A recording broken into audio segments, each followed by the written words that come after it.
There we go. A little bit of lag. What's up, y'all?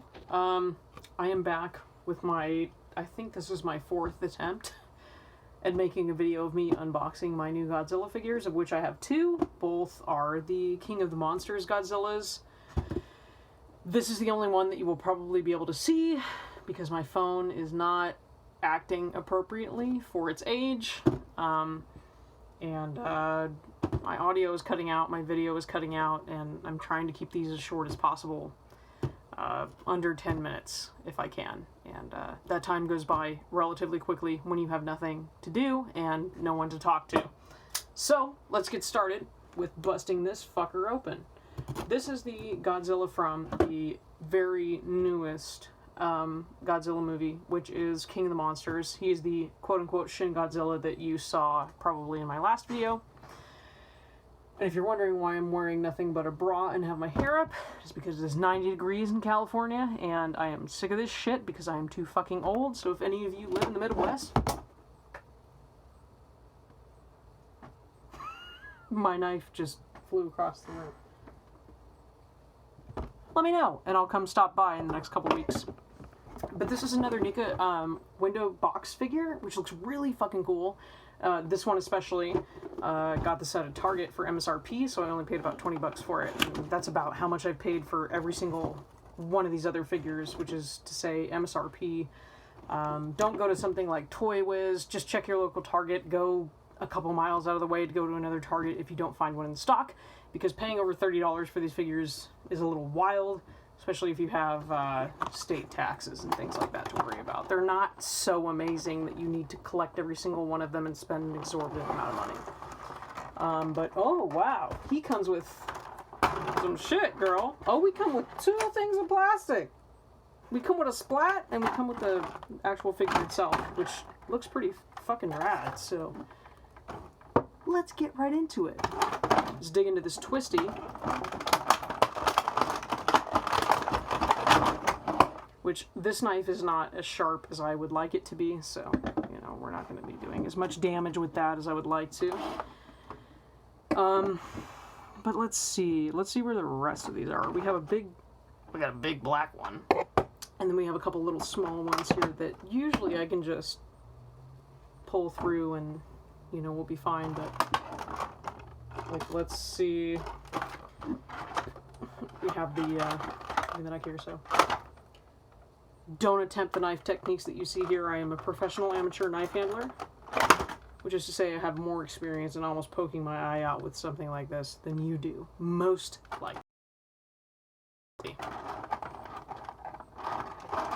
Alright. So, I'm going to just go out on a limb here and say that I am not going to be able to post the tail in this one, just like every other one. I don't think I got instructions at the bottom. Oh, no, I did! I actually didn't see it this time. But yeah, I did. I did get instructions on how to put the tail in, which is the same as the other one.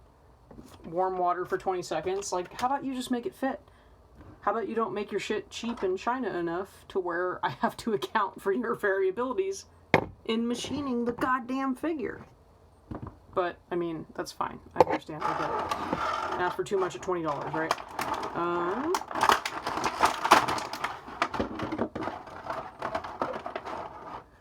So, you get to hear the plastic gore a little bit, but I really don't care. These are mass-produced figures. If the plastic is even decently intact. Oh, that fucking flew across the room, too. Shit. Alright. That is not the tail. Actually, that is his breath. So, anyway, oh, I didn't get the splat. I didn't get the splat out. But that does not look like it is adhered to anything.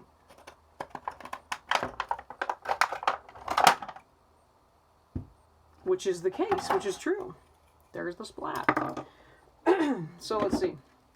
We cannot get the tail on normally. We're going to need warm water, which is not available.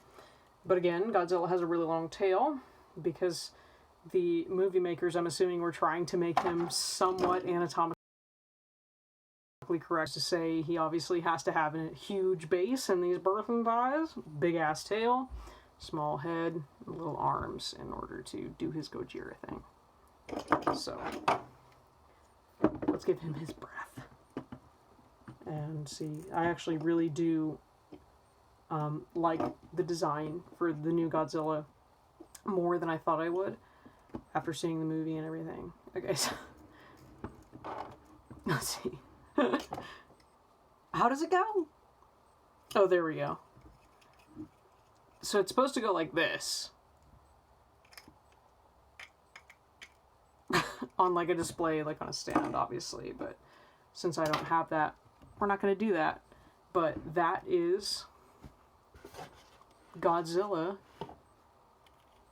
King of the Monsters. Once again, a really cool, really good figure to add to your Godzilla collection. And since I'm only 6 minutes in, I'm going to grab my drink and